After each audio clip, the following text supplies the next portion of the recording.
Hi, so welcome back. I have been gone for a little bit of time. I'm well aware. I apologize. I was sick and then the holidays and birthdays and it was crazy. Life was hectic around here and reading had to take a back seat, which reading should never take a back seat. So that is my mistake. So now I went to the library and I got some new books. So I'm excited to read these books for you. The first one is Gone with the Wand by Margie Palatini with pictures by Brian Ajar. And like usual, I will try to show you the book while I'm reading it, and if I can, I'll just like show closer. And then I will also leave information on where to purchase the book on your own.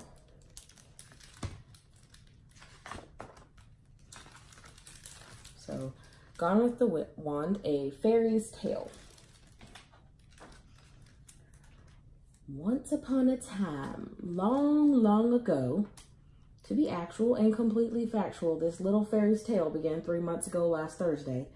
If yours truly, Tooth Fairy, second class Edith B. Cuspid, hadn't seen it with my own two peepers, I wouldn't have believed it myself. But there she was, all right. Yes, my dears, Bernice Sparklestein, once the best fairy godmother in the entire universe and beyond, was having a bad one day. A very bad one day.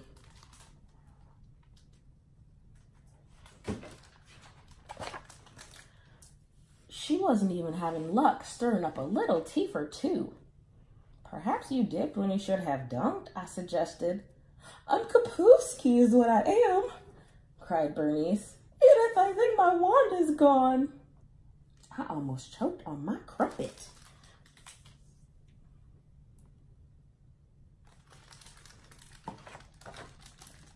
What? Bernice Sparklestein gone with the wand? Rubbish. Why, her work was legendary.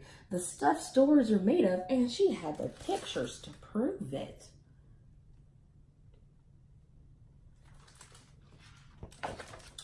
Gone with the wand? Utter nonsense. I told Bernice to just get out there and give that wand another whirl. Shoulders back, feet forward, the big wind up. Yeah, well, perhaps she was even rustier than we both imagined. Frankly, it looked like she didn't have enough bibbity left in her salakadoo. One more pumpkin. Yes, those glory fire-breathing dragon days were over, all right.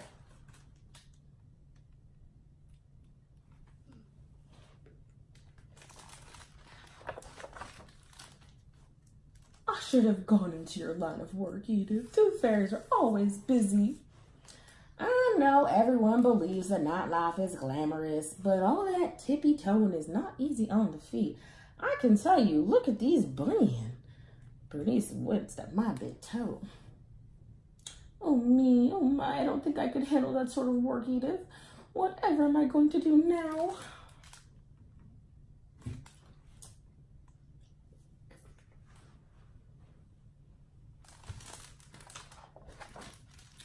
A very good question.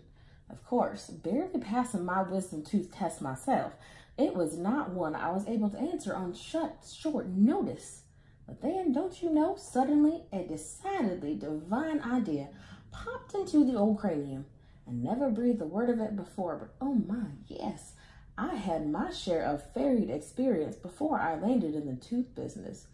Dozens and dozens, well, just eons of doing this or that. My closets and trunks were filled with old uniforms and folderol.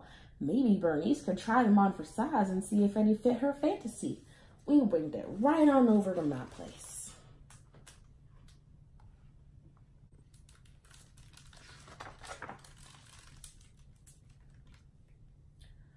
Fairy destined, positively charming. You know, Bernice, everyone can use a little magic sprinkle now and then.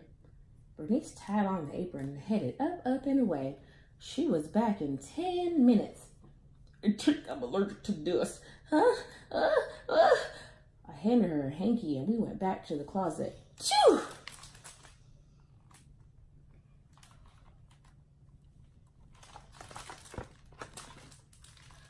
Now here is a simply spectacular sparkular, I said, pulling out another little number from the closet. Snow Fairy, creating snowflakes is so creative, my dear. Fancy schmancy too, agreed Bernice, getting ready for takeoff number 2. She was back in 10 minutes. My wings, I stepped over buffalo. We brushed off the flakes and went back to the closet.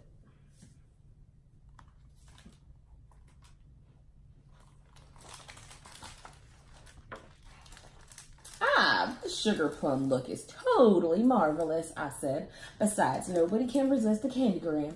I can tell you from experience, everyone's got a sweet tooth. So ta-ta and toodaloo. Bernice headed up and out. She was back in 5 hours and 10 minutes. I ate the merchandise, she confessed, bursting out of her sugar plums. My dears, it was not pretty. I'm a failure, Bernice said tearfully. Oh, pooh, I said with a hug. So you're not a duster, flaker, or big with the bonbons. Don't you worry, we'll find a job that's perfect for you yet. Bernice wiped a tear. Really? But of course, I fibbed. Truthfully, what does a fairy godmother do when her wand is really gone? Who gives a wish to a wish maker?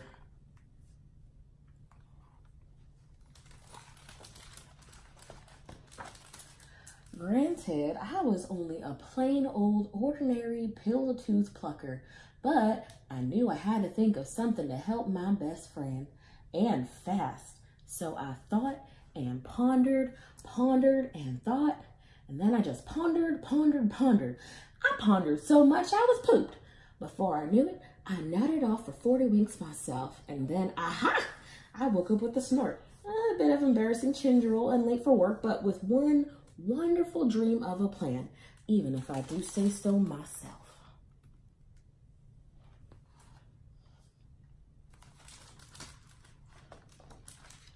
Step 1, wake-up call. Bernice, I need your help tonight with my tooth taken. Do you mind?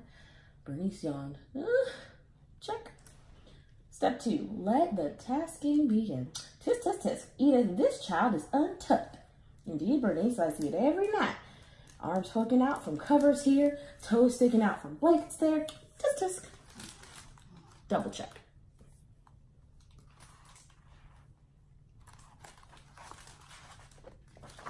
Step 3, more toes, more tisking. Oh dear, oh dear, oh dear, tisk, tisk, tisk. Triple check. By the time my shift ended, Bernice was extremely perturbed and her tongue very tired from all that tisking. My plan could not have been working better. Edith, don't moms and dads do bedtime tucking anymore? I dropped my cuspid bag and rubbed my aching tippy toe. Well, of course they do, but after all, kids will be kids. They wiggle, squirm, they get untucked, little tootsies get chilled, the tots wake up crying, moms and dads lose sleep, the Sandman is off schedule, and I'm working overtime. It's a most serious problem, all right. Yes, I can see that, said Bernice with a knowing nod. But can't something be done?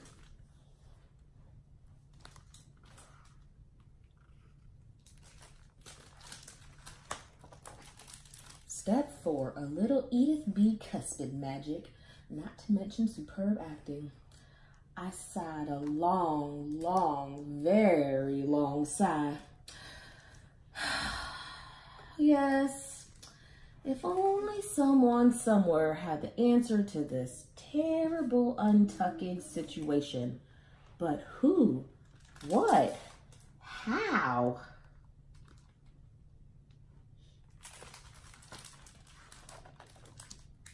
Bernice began thinking. There was a glint in her twinkle, a flick in her flutter. The sparkle in Sparklestein was making a comeback. Check, check, check, check.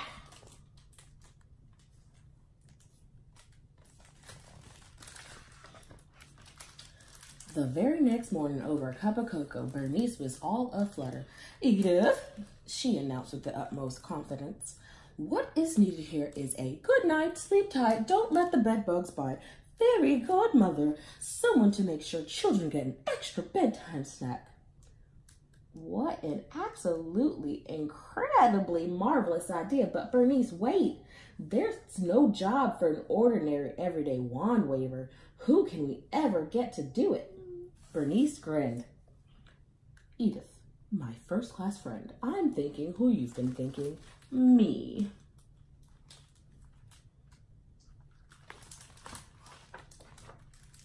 And there you have it, my dears. Like the story always goes, we all lived happily ever after. But I bet you knew that already, didn't you? The end. So I hope you enjoyed this book. It was really cute, I think. I liked it. I will, as usual, have the information for you to look it up yourself. Hopefully you liked it enough to buy it. And if you haven't already, like and subscribe to this channel. And I will see you in a few. I have 4 more, maybe 5 more.